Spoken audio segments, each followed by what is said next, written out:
We are approaching a moment in time that has profound universal significance and offers tremendous opportunity. This Sunday night begins Rosh Hashanah. We call Rosh Hashanah Jewish New Year, but it has much more relevance than that. It applies to all human beings because Rosh Hashanah, according to Jewish tradition and history, is the anniversary of the creation of mankind. The first human beings, Adam and Eve, were placed in the Garden of Eden on the first Rosh Hashanah. And so the idea of celebrating, commemorating an anniversary, why do we celebrate birthdays? Because our lives are important. They mean something. We have potential. We have the opportunity to bring goodness into the world. Why do we celebrate anniversaries of marriages? Because relationships are the essence of who we are as human beings. It's that bond between us that makes us more than merely animals. It makes us divine creatures. And so the anniversary that we celebrate on Rosh Hashanah, the anniversary of mankind, is a time for all of us to reflect upon the significance, the importance of human relationships, human society. Who are we as a people? Who are we as a race? Who are we as a planet of human beings who have the opportunity to bind ourselves together in pursuit of common purpose and common goals?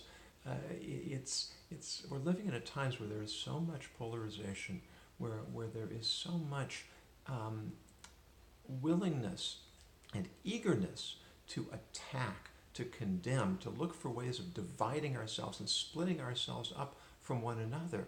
And that's exactly the opposite of what we are in this world to accomplish. Rosh Hashanah has another name. It's called the Day of Judgment.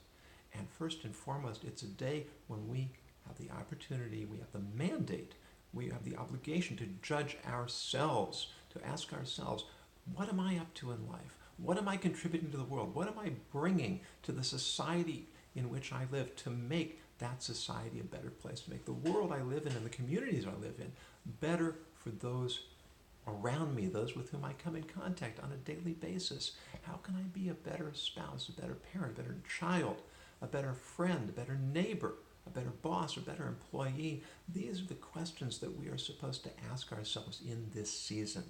How can we refine our speech? How can we improve our actions? How can we purify our thoughts?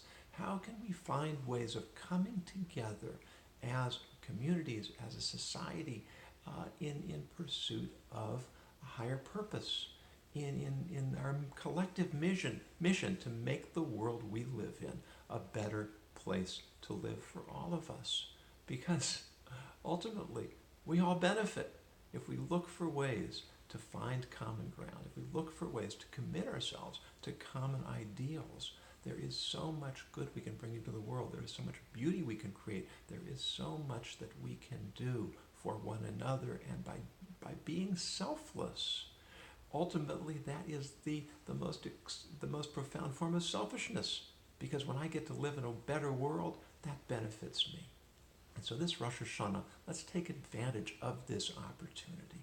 Let's look for ways that we can ask more from ourselves, that we can set a higher standard for ourselves than we set for others, that we can demonstrate the integrity that requires consistency and intellectual integrity, moral integrity. It requires us to think first and foremost about what we are contributing to the world, about what we are expecting and asking from ourselves. That's how we make the greatest contribution. That's how we make the world we live in a better place. And that's how we can look forward to the tremendous blessings and the tremendous prosperity that we have the potential to bring into existence if we reflect upon why we're here, what is our purpose, and how we can make the greatest contribution that is in our power to make to the world we live in. I wish every one of you and all of us together a happy and a sweet Rosh Hashanah, a new year, and the opportunity to reflect upon the purpose of our existence and the mission that we share as members of the human race.